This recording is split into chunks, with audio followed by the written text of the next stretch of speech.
Kia ora, I'm Sharon Holt from Reo Singalong books, and I'm just going to show you a little bit about the pronunciation of vowels in Te Reo Māori, especially when you have more than one vowel next to each other.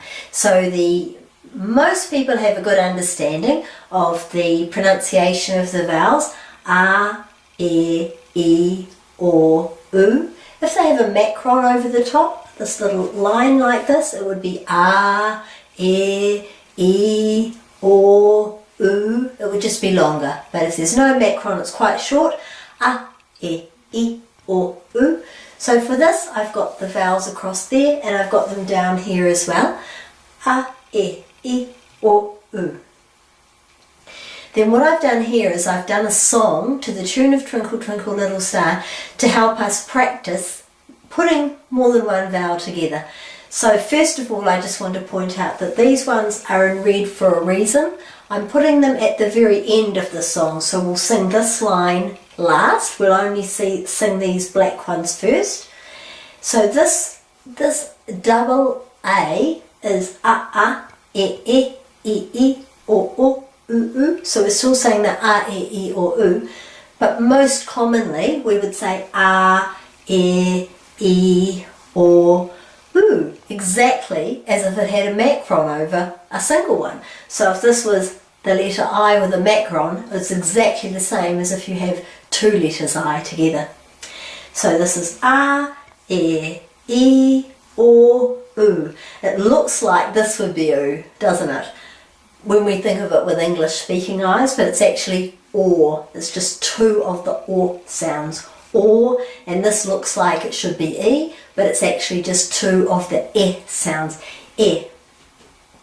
So for this song to the tune of Twinkle Twinkle Little Star, just remember the a, e, o, u, and remember that no matter how many vowels are together, we just pronounce them all singly. To start off with, that's the easiest way to think about it. So let's sing this to the tune of Twinkle Twinkle Little Star. I, ow, ow, e, o, e,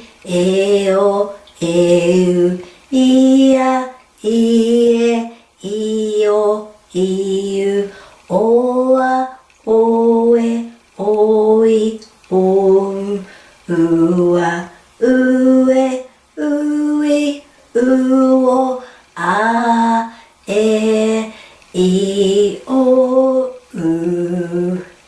So it's actually quite easy. You've just sung all of those vowels together without any consonants, and it wasn't hard at all. So eo, e, ae, ao. The most tricky of all seems to be, for lots of people, the o, o. And it's actually the sound o. But if you want to say it as o, that's fine. But here's why it turns into o. This is my a, and this is my u. We're going o, o, o, o, o, o, o, o. It speeds up to o. So actually you could say o, or you can just say o. And most people know that the pronunciation of the word for I is aho or o. So that, meaning the word I, is always the pronunciation for anything with au together like that. For instance, the end of whānau, rākau, the word ko for cow, ko, maunga, taupo, the place, and tauranga, and te kauwhata. Anything with au is always going to be rhyming with o.